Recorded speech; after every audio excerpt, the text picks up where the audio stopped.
right? So I had a friend, Nick Rockefeller, okay, who was one of the Rockefeller family, and he, when I was running for governor in Nevada, he came to me, introduced himself to me through an attorney, and we became friends. We started talking about things, and I learned an awful lot from Mr. Rockefeller. And one of the things that we used to talk about was the ultimate plan of the banking industry, what they wanted to accomplish.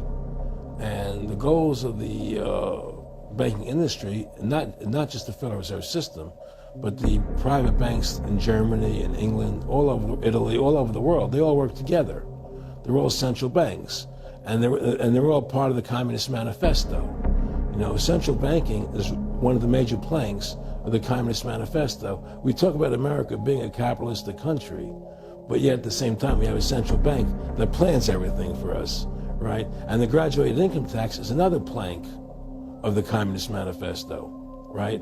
So right there you have two major planks of the Communist Manifesto that have been brought in because of the Federal Reserve System, okay? So the ultimate goal that these people have in mind is the goal to create a one world government run by the banking industry, run by the bankers, and they're doing it in sections. The European currency, the euro, and the European Constitution is one part of it. Now they're trying to do it in America with the North American Union, right? And they want to create a new currency called the Amero, right? And the whole agenda is to create a one world government where everybody has an RFID chip implanted in them. All money is to be in those chips, right? There'll be no more cash. And this is given me straight from Rockefeller himself. This is what they want to accomplish. And all money will be in your chips. And so instead of having cash, anytime you have money in your chip, they can take out whatever they want to take out whenever they want to. If they say you owe us this much money in taxes, they just deduct it out of your chip digitally. Total control. Total control. And if you're like me or you, and you're protesting what they're doing, they can just turn off your chip. And you have nothing. You can't buy food. You can't do anything. It's total control of the people. And that chip's connected to a database that has your purchasing records, what you do, Everything is in there, you know? And so they want a one world government controlled by them, everybody being chipped, all your money in those chips, and they control the chips, and they control people, and you become a slave, you become a serf to these people. That's their goal, that's their intentions. Can you be specific about when you met Rockefeller, how it happened in these discussions? I met Rockefeller through a female attorney I knew who called me up one day and said, one of the Rockefellers would like to meet you. I had made a video called Mad as Hell, and he'd seen the video and wanted to meet me and knew I was running for governor of Nevada. So sure, I'd love to meet him. And I met him and I liked him, and he was a very, very smart man. And we used to talk and share ideas and thoughts. And he's the one who told me 11 months before 9/11 ever happened that there was going to be an event. Never told me what the event was going to be, but there was going to be an event. And out of that event, we were going to invade Afghanistan to run pipelines from the Caspian Sea. We were going to invade Iraq, you know, to take over the oil fields, establish a base in the Middle East, and make it all part of the New World Order. And we go after Chavez in Venezuela. And sure enough, later 9/11 happened, and I remember he was telling me how how you're gonna see soldiers looking in caves for people in Afghanistan and Pakistan and all these places, and there's gonna be this war on terror, of which there's no real enemy, and the whole thing is a giant hoax, you know, but it's a way for the government to take over the American people. He told you it was going to be a hoax. Oh yeah, oh yeah, there's no question. He says there's going to be war on terror, and he's just laughing. There's no, who are we fighting? I mean, why do you think 9/11 happened, and then nothing's happened since then? Do you think that our security is so great here that these people who pulled off 9/11 were able to can't knock down another plane? Come on, it's ridiculous. 9/11 was done by people in our own government and our own banking system to perpetuate the fear of the American people into subordinating themselves to anything the government wants them to do. That's what it's about, and to create this war, this endless war on terror. And that's why and that was the first lie. And the next lie was going into Iraq, to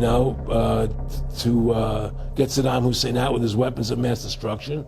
That was the next lie. Yes, that did happen. I was definitely being recruited, but it's more subtle than that. Well, your words. Just go through the process, and then what he said. Well, what it is remember we were friends, and we used to go to my house a lot. We'd have dinner, we'd talk, and he'd tell me about business investments, how you get involved in, or they would help me with this business investment or that business investment. And was I interested in joining the Council on Foreign Relations? I would have to get a letter to join them, but was I interested in that? And just stuff, leading you on. And I used to say to him that I never really did that because that wasn't where I was coming from. As much as I like you, Nick, your ways and my ways we're on the opposite side of the fence. I don't believe in enslaving people, And he would come back with, "Oh, I do." Well, it would be more like, It's better for them. Well, it's more like, how do I put it? It was like, what do you care about them? What do you care about those people? What difference does it make to you? Take care of your own life. Do the best you can for you and your family. What do the rest of the people mean to you? They don't mean anything to you. They're just serfs. They're just people. It was just a lack of caring, and that's just not who I was. It was just sort of like cold, it was just like cold, and I used to say to him, what's the point of all this? You have all the money in the world you need. You have all the power you need. What's the point? What's the end goal? And he said the end goal is to get everybody chipped, to control the whole society, to have the bankers, the elite people, the bankers and some governor controlling the world. And I said, do all the people in the Council on Foreign Relations believe this way you do? He said, no. Most of them believe they're doing the right thing. A lot of them believe it's better off being socialistic. We have to convince people that socialism is really capitalism.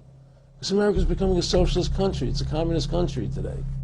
Well, one of the things they told me was that he was at the house one night, and he would talk, and he started laughing. He said, "Aaron, what do you think women's liberation was about?"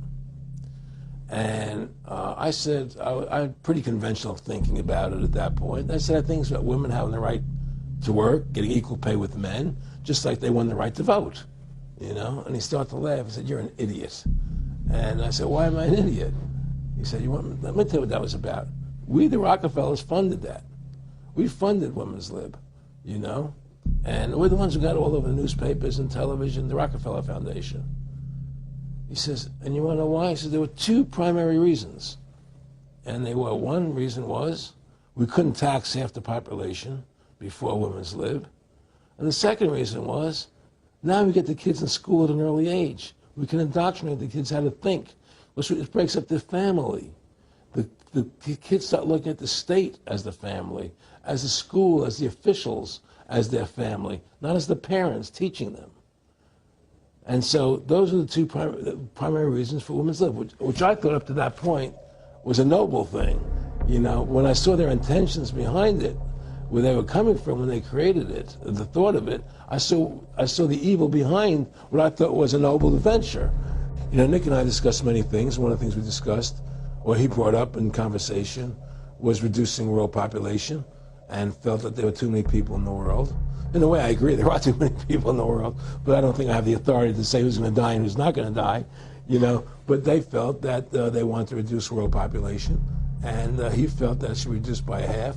He even mentioned to me once they were having a real problem trying to solve the Israel-Palestinian problem. And he talked to me once about they were playing with the idea of bringing Israel to Arizona, and taking all the people from Israel and giving everybody $1 million and setting up Israel in the state of Arizona. Unbelievable. to end that problem, because that's a problem that they're not in charge of, in a sense. They're not controlling that problem. They're very arrogant. They can do whatever they want to do. We've given these people the authority to create money out of thin air, and through that device, they control everything. And if you want to win the battle to stop that, you have to deny them the ability to create money. It's only because they can make money that they have all this power. They literally have the money machines. They have the money machines. They can print it. They can do whatever they want to do. They own everything. Aaron, we take over pretty quick. If we were the guys that issued the money, everybody had to come give us real assets for the use of this money we just printed up. You know, people. I tell people, why in the world does the American government borrow money from the banks when they have the ability to create it themselves without borrowing it and paying interest on it? Why? And nobody can answer that question. Not one politician ever raises that. Why does the American government borrow money when they can create it without paying interest? Well, we did create it up until 1913. And so people say, well, because if the American government does it, it'll create inflation. That's the answer. I say, well, let's look at it. The American government has the Federal Reserve do it, which creates the same inflation as if they did it, but also with the inflation, now you're getting massive debt. So with the Federal Reserve, you have inflation and debt. Now, if the American government made the money, backed by gold, which limited the amount they could make, you wouldn't have debt and you wouldn't have inflation. The thing is, we have one advantage. They need us to cooperate. See, if we don't cooperate with them, they can't win. And so they always need our cooperation to go along with their programs. So they try to sell us. Right. They try to sell us. Democracy, this majority says this, believe in this, do that. The war on terror, we got to be scared. They're always trying to do things to sell us so that we'll go along with them. And once we learn not to cooperate with them, then we win the game. And that's the point. Don't cooperate with them. Don't go along with the program anymore.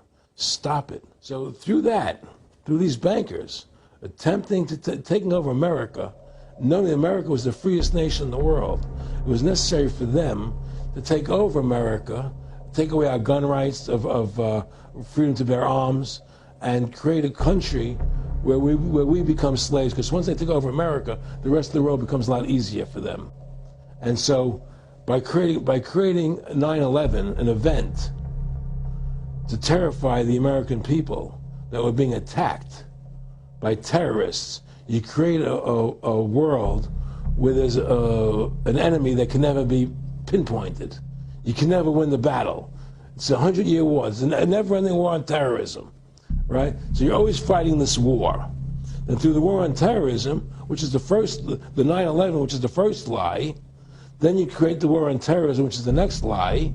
Then you create the war in Iraq for weapons of mass destruction, which is the next lie. And it's one lie to the next lie to the next lie. Now it's going to be Iran, the next lie, sending more troops and a surge into Iraq. It's just one thing leading to the other. And it's always it's always in the point of taking over more countries, more dominance. Making sure the American dollar, making sure the G8 stays in control of everything. And what they want to do is to control the American people, control the people of the world, put RFID chips in everybody, so everybody's a slave to these central banks. What are they running around doing evil? I mean, they just run around continually doing evil. I think a lot of them think they're doing the right thing. I think a lot of them think they're doing the right thing. Not the top elite, but people within the system. But I think that it's all about, as Nick said to me, it's about control and power. They have all the money they want. They can make all the money they want. They have a machine that can make all the money. It's not about money.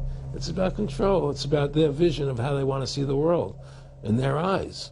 And, you and I believe in individuality, in the person being the dominant thing, the individual being the dominant person. Today we live in a world where institutions are dominant, not people. The American, we the people, by the people, for the people. Now it's we the institutions, by the institutions, for the institutions. People are secondary. It's all about corporations and institutions. And the Federal Reserve is the biggest institution in the world. You know, if you ask somebody what's the biggest corporation in the world, they'll say Google or Walmart or Exxon or something. But the biggest corporation in the world is the Federal Reserve System, right? And all the other corporations feed off the nipple of the Federal Reserve System. Well, it's like the Monopoly game. The bank always wins. It has unlimited money. It's not the people playing on the board. Exactly. The bank owns the board, the box, the right. the shelf it's sitting on. But that's because you gave them the ability to make the money. You have to take that away from them. We need to take the bank away from the private bankers. Exactly. You have to take the creation of money away from the private bankers, and you'll solve 95% of your problems.